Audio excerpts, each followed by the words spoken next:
Bienvenue sur Next Gen Manufacturing. Vous savez, dans l'industrie de pointe, la précision, c'est vraiment la clé de tout. Mais comment est-ce qu'on peut être sûr, mais alors vraiment sûr, que chaque pièce est parfaite? Eh bien, on va plonger ensemble au cœur des systèmes, souvent invisibles, qui font tourner la production moderne. Imaginez un instant, dans des domaines comme l'aérospatiale ou la défense, une erreur d'un seul petit millimètre, eh bien, ça peut être la différence entre un succès et une véritable catastrophe. Ce n'est plus juste un objectif de précision, ça devient carrément une obsession. Oui, une toute petite erreur peut lancer un effet domino absolument désastreux. Alors la grande question, c'est ça. Comment les industriels font-ils pour injecter une certitude absolue, dans des millions et des millions de composants? Eh bien, la réponse, elle tient en un mot. Une discipline qui est absolument fascinante. La métrologie. C'est tout simplement la science de la mesure. Et c'est le pilier, le vrai pilier, sur lequel repose toute la qualité industrielle. En fait, il faut voir ça un peu comme le grand livre des règles du jeu pour tout ce qui mesure. C'est un système qui est là pour garantir une chose, que chaque mesure, peu importe où elle est faite, soit non seulement fiable, mais aussi complètement traçable.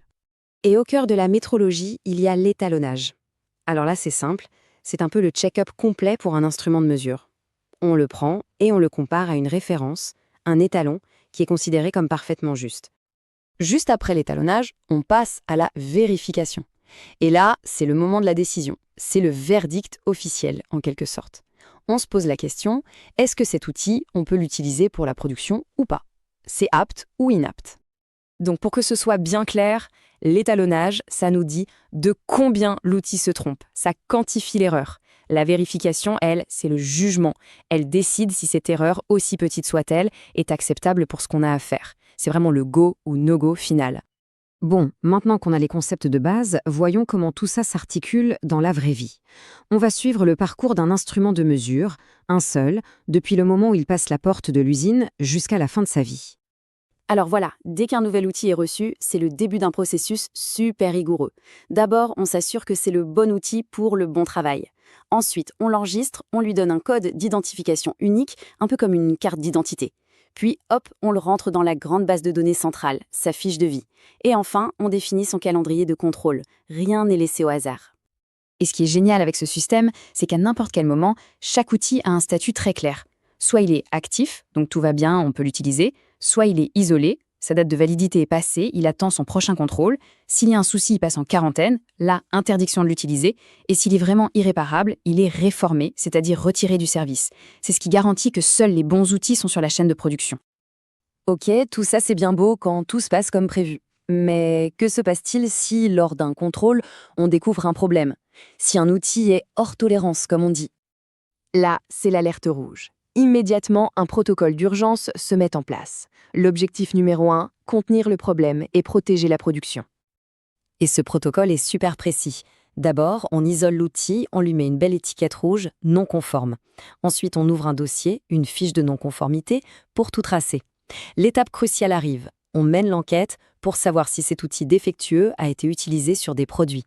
Et si c'est le cas, on alerte tout de suite l'équipe qualité pour mettre ces produits de côté. C'est cette réactivité qui empêche qu'un petit problème ne devienne une catastrophe. Bon, gérer un outil, c'est une chose. Mais comment on fait quand on en a des milliers? C'est une autre paire de manches. La seule solution, c'est de gérer l'ensemble de ces instruments, non pas individuellement, mais comme une unique flotte intégrée. Et le cerveau de cette flotte, c'est une immense base de données. Pour chaque outil, elle sait tout. Son numéro de fiche de vie, son nom, son statut, qui l'a fabriqué, où il se trouve, et surtout, elle connaît la date de son prochain contrôle. Le système envoie même des alertes automatiques pour ne jamais rien oublier. C'est le Big Brother de l'utilage, mais pour la bonne cause. Et tout ça nous amène à un concept absolument fondamental, la traçabilité. C'est l'idée qu'on peut remonter le fil de n'importe quelle mesure. La mesure faite sur le produit, elle est liée à l'instrument. Cet instrument a été étalonné par rapport à un étalon de l'usine, qui lui-même a été étalonné dans un labo qui se réfère à un étalon national, et ainsi de suite jusqu'à l'étalon international. C'est une chaîne de calibration ininterrompue, une véritable chaîne de confiance. Et c'est exactement ça.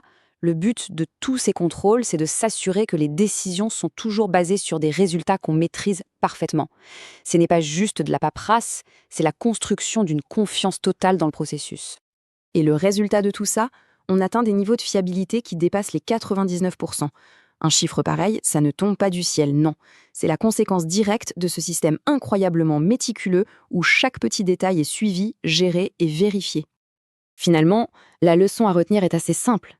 Dans la fabrication de pointe, la précision, ce n'est pas un objectif lointain. Non, c'est le système lui-même qui est la précision.